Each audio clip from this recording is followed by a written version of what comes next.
मनीषा उम्र 22 साल, शांत और शर्मीली स्वभाव की नेचर की वो लड़की थी। उसकी दुनिया सिर्फ उसका परिवार, उसके माता पिता थे, पर शायद उसको पता ही नहीं था कि उसकी जिंदगी में कुछ ऐसा होने वाला है जिसको अगर शैतान भी सुनेगा तो शैतान की भी रूह कांप उठेगी। हम उस वीडियो के माध्यम से उन सारे सवालों के जानने की कोशिश करेंगे जिन सवालों के जवाब सिस्टम दबाने की कोशिश कर रहा है। आपसे एक प्रार्थना है कि जब ये वीडियो आप तक पहुंचे तो इस वीडियो को अधिक से अधिक लोगों को शेयर करें ताकि इन सवालों के जवाब उन लोगों को भी मिल सकें। नमस्कार, आदाब, सत श्री अकाल। आप देख रहे हैं प्रदीप स्टोरी और मेरे चैनल पर पहली बार आए तो चैनल को सब्सक्राइब कर लीजिए। इस कहानी की शुरुआत होती है हरियाणा से। हरियाणा का एक इलाका है भिवानी, और भिवानी में लोहारू धानी लक्ष्मण नाम का एक गांव है। दिन होता है 11 अगस्त 2025 का। रोज की तरह मनीषा अपने घर से किड्स केयर स्कूल के लिए निकलती है। मनीषा वहां पढ़ाया करती थी और उसे पता ही नहीं था कि आज का जो सफर उसका घर से स्कूल के लिए चालू हुआ है ये उसकी जिंदगी का आखिरी सफर होगा।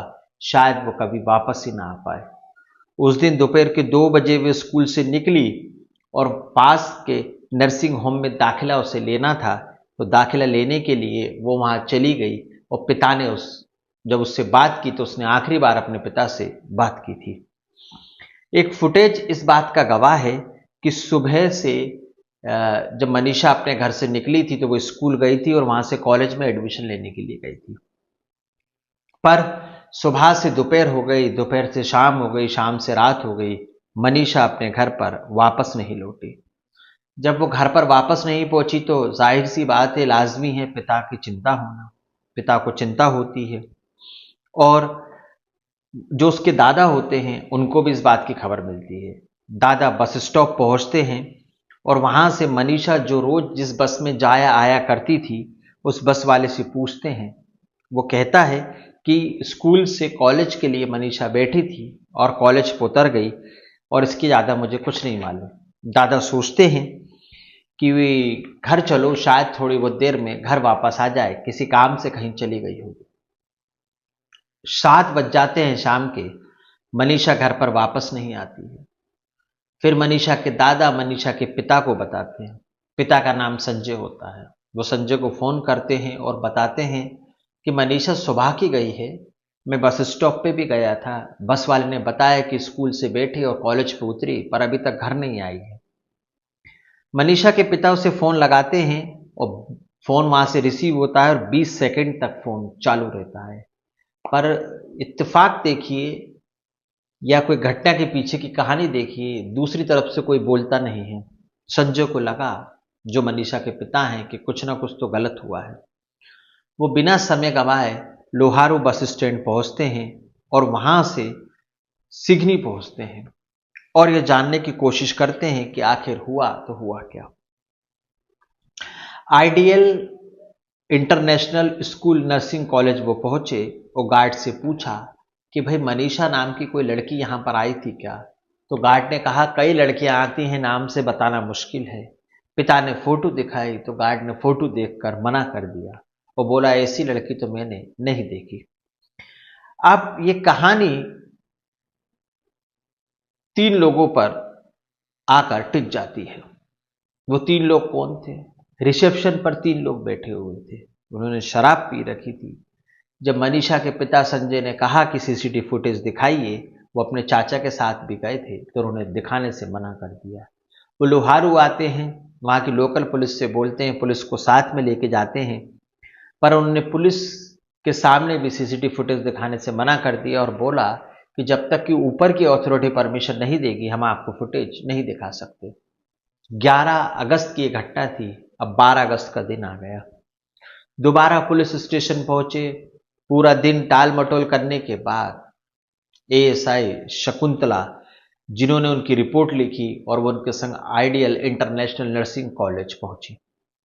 फिर कॉलेज ने मना कर दिया, पर अभी तक ना तो पुलिस ने मनीषा की लास्ट लोकेशन निकालने की कोशिश की थी, ना ही उसकी कॉल डिटेल देखी कि किस किस नंबर पर बात हुई और आखिरी कॉल कौन सा था।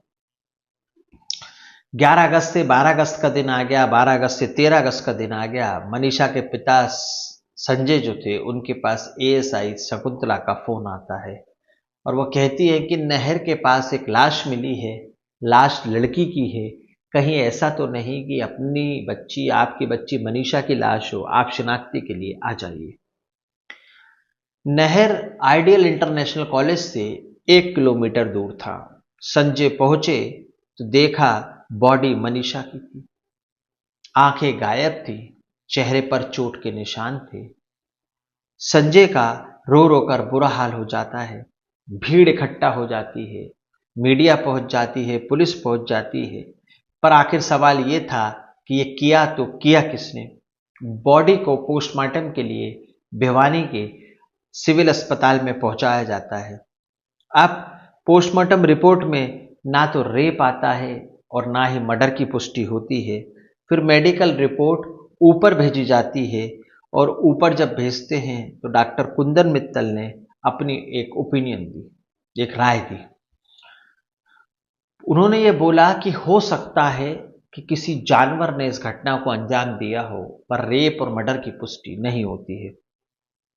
पूरा परिवार जब ये सुनता है तो गुस्से में आ जाता है। पूरे परिवार ने अंतिम संस्कार से मना कर दिया और दोनों रिपोर्टों में यही बताया गया कि ऐसा हो सकता है कि जंगली जानवर ने ऐसा किया हो। रेप का मामला नहीं लगता क्योंकि कपड़ों पर ना तो सिमंस के निशान मिले हैं और ना ही ऐसी पुष्टि होती है।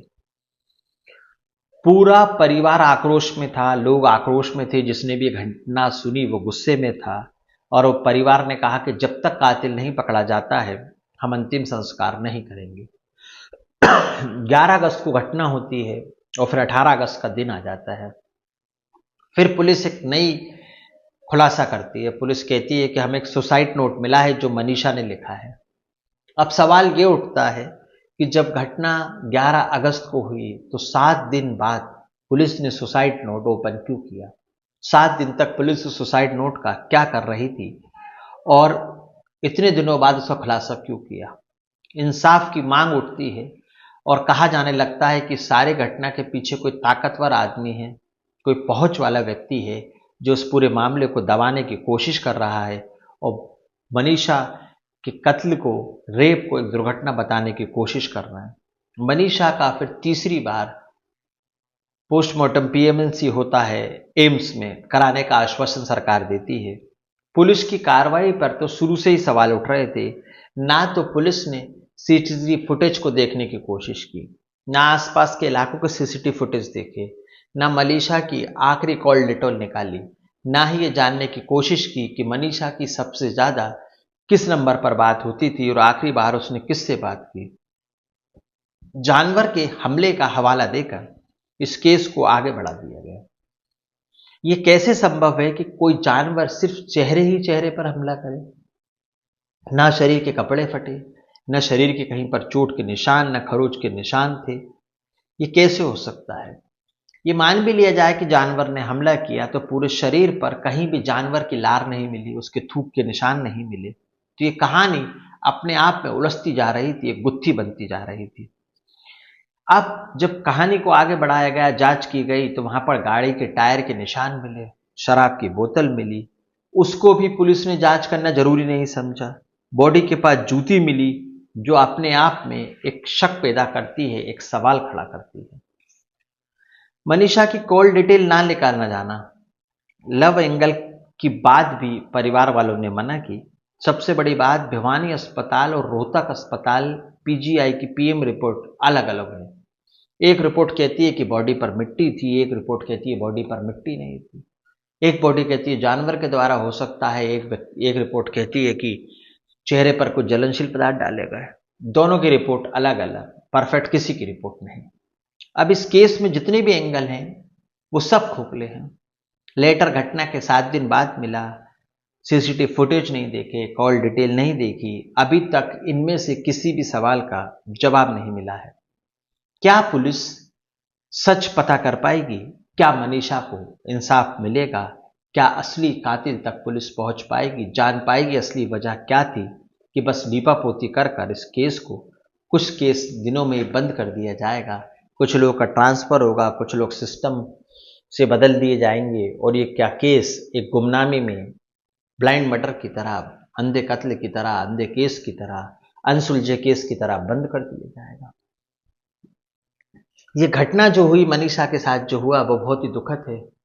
मैं ईश्वर से उसके परिवार को दुख सहन करने की शक्ति देता हूँ और उनके अंतरात्मा को शांति मिले, प्रभु से ऐसी प्रार्थना करता हूँ।